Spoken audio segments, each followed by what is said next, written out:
राघवं करुणाकरं भवनाशनं दुरितापहं माधवं खगगामिनं जलरूपिणं परमेश्वरं पालकं जनितारकं भवहारकं रिपुमारकं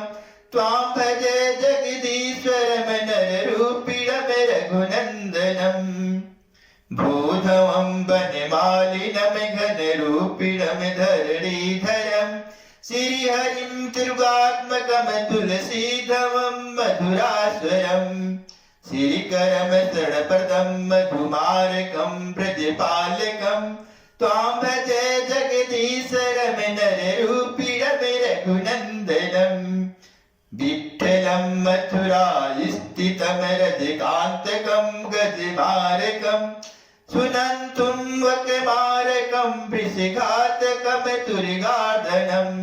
नन्दजं वसुदेवजं बलियज्ञं सुरपालकं त्वां भजे जगदीश्वरं नररूपिणं रघुनन्दनम् केशवं कपिवेष्टितं कपिमारकं मृगमर्दिनं सुन्दरं द्विजपालकं द्विजजार्दनं धनुजार्दनं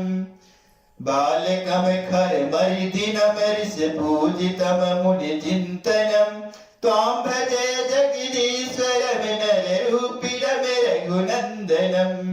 शङ्करं जलसायिनं कुशबालकं रथवाहनं सरयूतनं प्रियपुष्पकं प्रियभूषरं बलबालकं श्रीधरं मधुसूदनं भर्तागजं गरुडं ध्वजं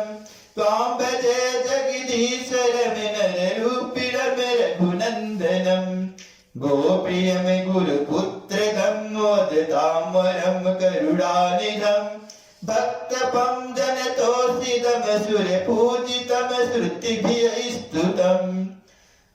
भुक्तिदं जनमुक्तिदं जनरञ्जनं नृपनन्दनं त्वां भजे जगदीश्वरं नररूपिणं रघुनन्दनम् चिद्धनं चिरजीवनं मणिमालिनं वरदनमुखं श्रीधरं धृतिदायकं बलवर्धनं गतिदायकं शान्तिदं जनितारकं शरणाधिरं गजगामिनं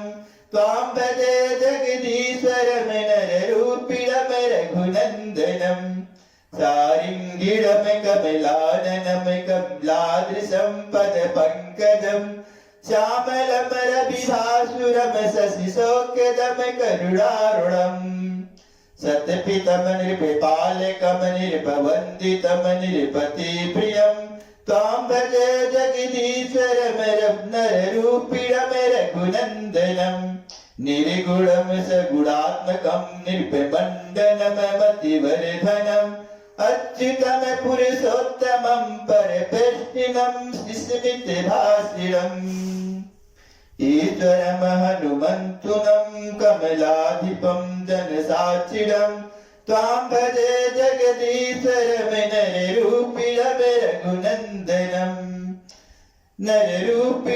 रघुनन्दनं